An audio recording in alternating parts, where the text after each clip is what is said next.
Good morning, still. I just wanted to talk a little while. I don't know if I've said this already. I don't think I have.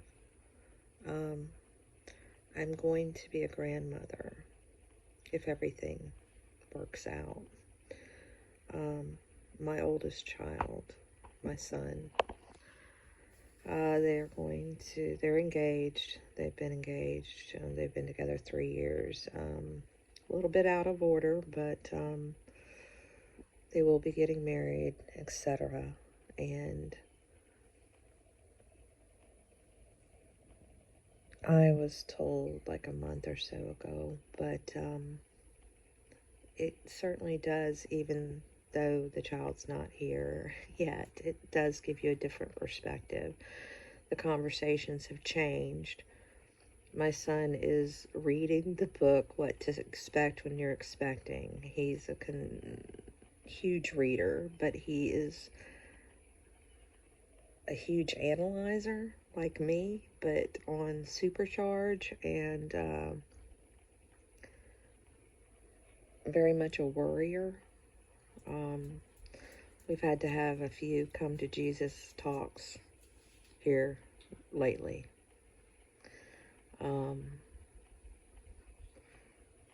I mean, he's worried about providing, etc., being there because his job can take him away. And I told him some things somebody never told me.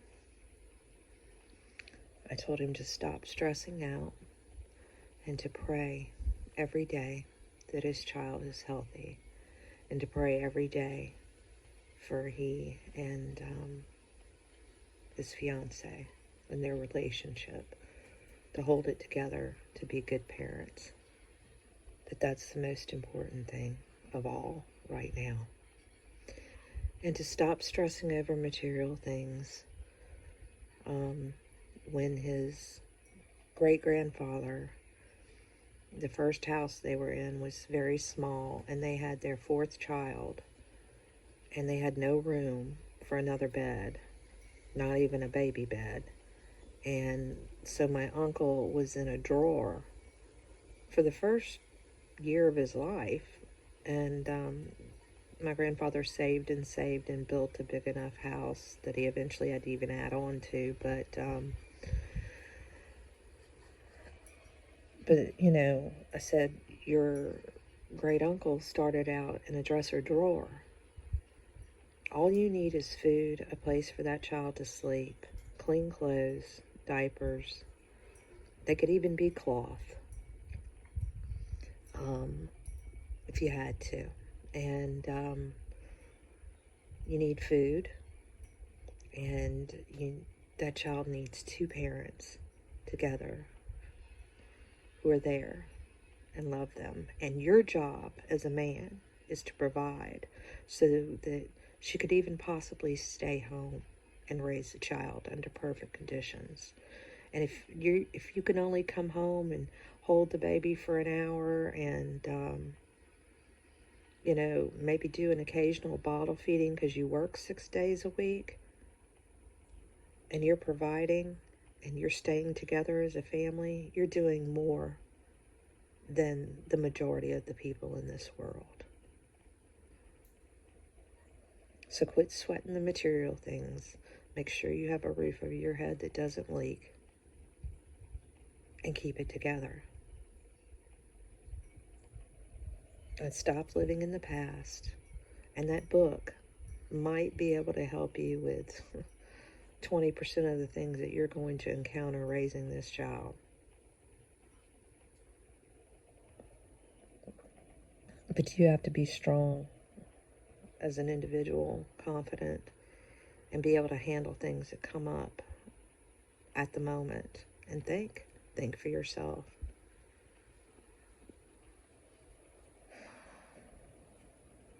We have to start steering these younger people into realizing what's important.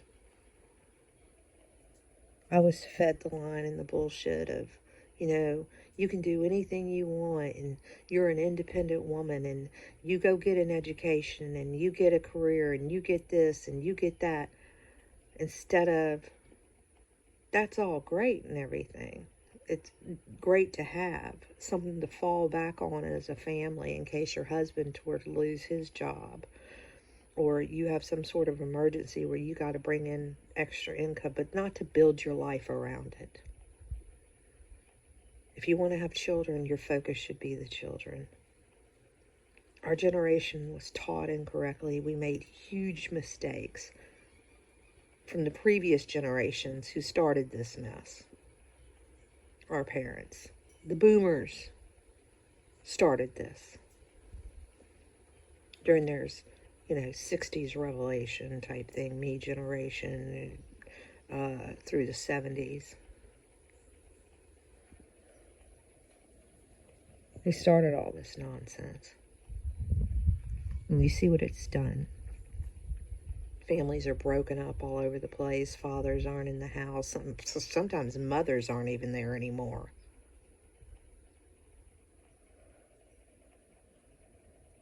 Male and females are meant to reproduce and have families. That's why biologically we are the way that we are. Otherwise, there would really, truly be no purpose. You leave behind a lineage of yourself. Now, if you cannot have children, I understand. Or you choose to not have children because of your personality or whatever, thank you. Thank you for choosing not to. But we are here to mainly procreate, build, improve, have communities, support each other, grow in spirituality. I mean, what you leave behind you is the people. And your mark on the people. The couch isn't going to be able to say anything about you. The gold isn't going to be able to say anything about you. The money, they're not going to be able to leave a testimony behind about you. It's what you leave behind. Even if you were to produce a book, that could disappear. But your lineage would never disappear. As long as it could continue. Or the mark that you have on people that you meet in the world. Other people's children. Other people. Your energy. Your force.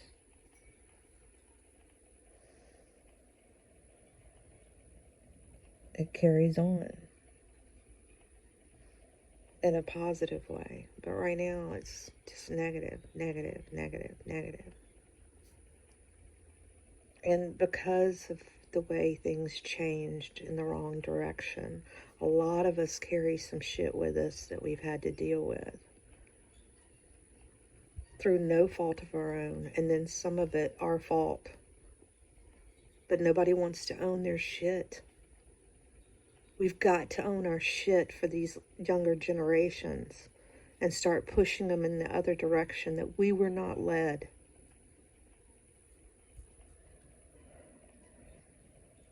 They don't need to find themselves. They were put here for a reason. To live. Commune. Reproduce.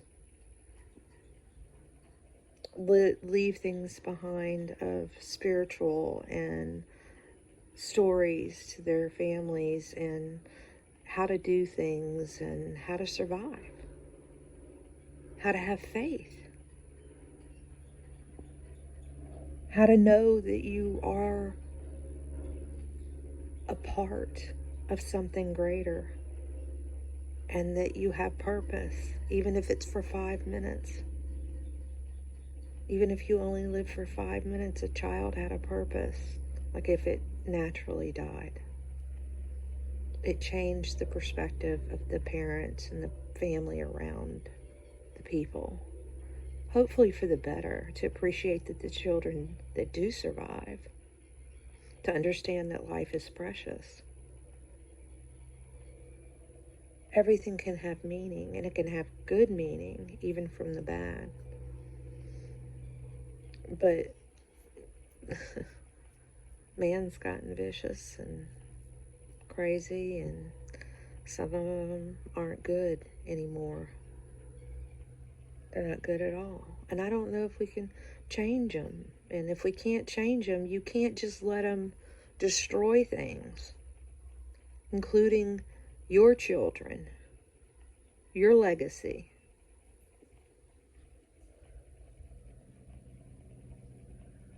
I don't know. We got to get back to the basics, people.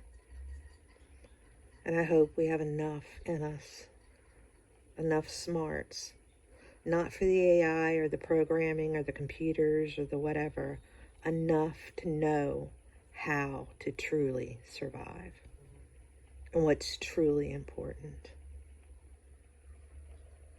And it's not just love. It's respect, self-respect, because you have faith in a creator and something bigger than yourself. And you know that there's a purpose. And this, ladies and gentlemen, what you see on the television and what's going on in this world, this is not our purpose. This is Satan's purpose. So, wake up. I hate that statement now. They've ruined it. Be aware. Be aware.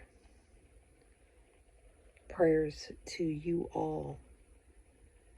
And I will definitely talk to you later. Bye for now.